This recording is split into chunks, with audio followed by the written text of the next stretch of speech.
Assalamualaikum warahmatullahi wabarakatuh. Bismillah walhamdulillah wassalatu wassalamu ala rasulillah Muhammad ibn Abdillah wa ala alihi wa ashabihi wa man istaqama bi syari'atihi ila yaumil qiyamah, amma ba'd. Saudaraku yang berbahagia,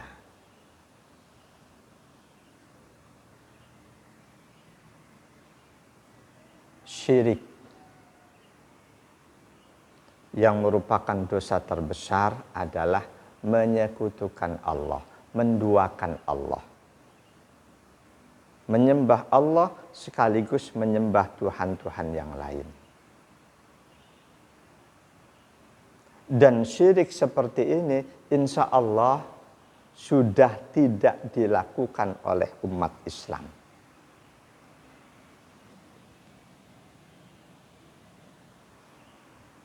Syirik seperti ini, menyembah Allah sekaligus menyembah Tuhan-Tuhan yang lain, insya Allah sudah tidak dilakukan oleh umat Islam. Tapi ingat, ada syirik dalam bentuk yang lain. Syirik terselubung. Yang syirik ini pun masuk kategori syirkul akbar, syirik besar.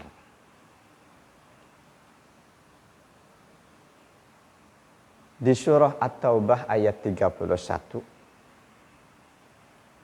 A'udzu billahi minasyaitonir rajim.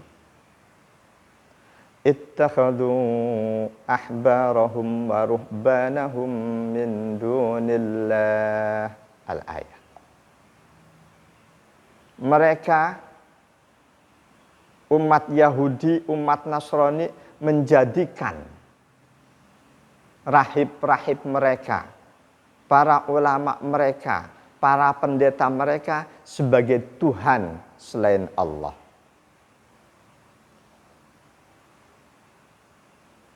Menjadikan para rahib, para pendeta sebagai Tuhan selain Allah. Ini tentu syirik besar.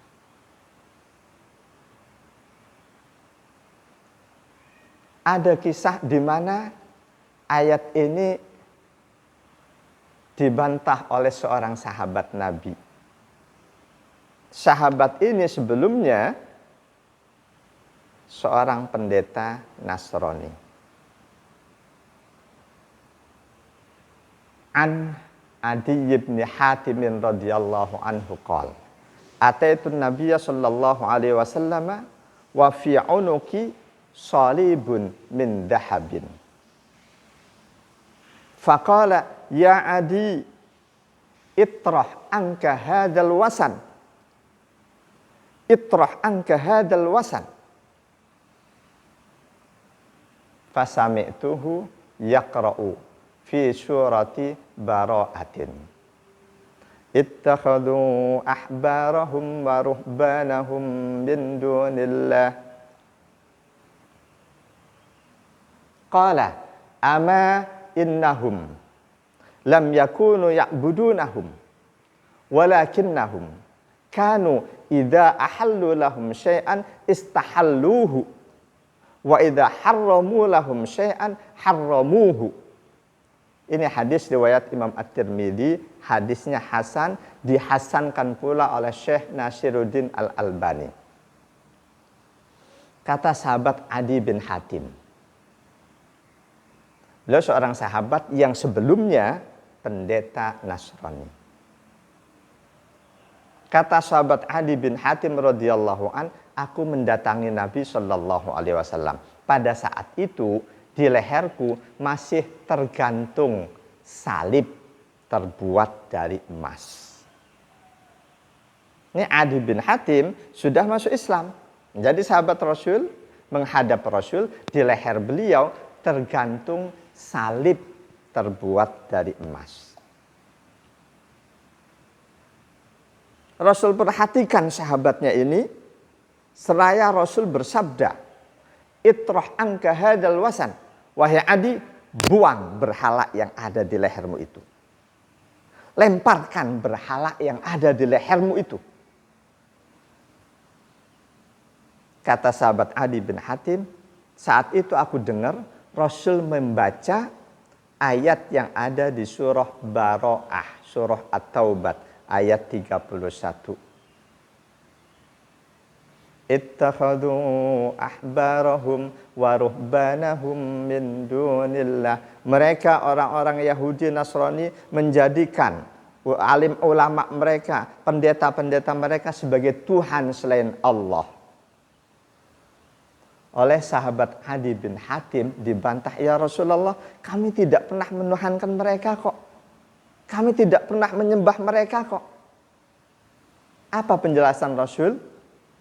Ama innahum kanu lam ya'budunahum. Ya betul, secara fisik orang-orang Yahudi Nasrani tidak pernah menyembah cerdik pandai mereka, para pendeta mereka. Tetapi makna menuhankan para pendeta, para rahib adalah, bukankah ketika pendeta menghalalkan sesuatu yang diharamkan oleh Allah, lantas oleh umatnya itu diikuti? Bukankah ketika para pendeta, para rahib mengharamkan sesuatu yang dihalalkan oleh Allah, mereka pun ikut mengharamkannya? Inilah makna menjadikan para rahib, para pendeta sebagai Tuhan selain Allah. Ini peringatan buat kita. Jadi siapapun kita yang karena nafsu kita terhadap seorang wanita yang sangat cantik, lantas apapun yang diharamkan oleh Allah kita halalkan, berarti kita menuhankan hawa nafsu. Siapapun kalian, para wanita, yang karena nafsunya naksir banget sama cowok yang ganteng, lantas apapun yang diharamkan oleh Allah dihalalkan, yang diharamkan oleh Allah kok dihalalkan, berarti dia menuhankan hawa nafsu. Siapapun yang karena nafsunya terhadap jabatan, hal-hal yang diharamkan oleh Allah dia halalkan, berarti dia menuhankan hawa nafsu. Siapapun yang karena hawa nafsunya terhadap harta benda, dia tidak peduli halal haram, yang halal sengaja ditinggalkan, yang haram sengaja diterjang, berarti dia menuhankan hawa nafsu. Ini masuk kategori syirik besar. Kesimpulan ini saya ambil dari penjelasan Rasul terhadap surah At-Taubah ayat 31 ketika beliau diprotes oleh sahabat Adi bin Hatim, di mana sahabat Adi yang semula pendeta Nasrani menolak bahwa umat Nasrani menjadikan para pendeta dan rahib sebagai Tuhan. Kata beliau, enggak, kami tidak menyembah mereka. Oleh Rasul dijelaskan bahwa makna menyembah para pendeta, para rahib selain Allah adalah dengan mengikuti apapun yang disampaikan oleh para pendeta, para rahib, walaupun hal itu bertolak belakang dengan apa yang sudah ditetapkan oleh Allah. Ini yang harus kita waspadai. Semoga ada manfaatnya. Subhanakallahumma wa bihamdika asyhadu an la ilaha illa anta astaghfiruka wa atubu ilaik. Wal 'afwa minkum. Wassalamu alaikum warahmatullahi wabarakatuh.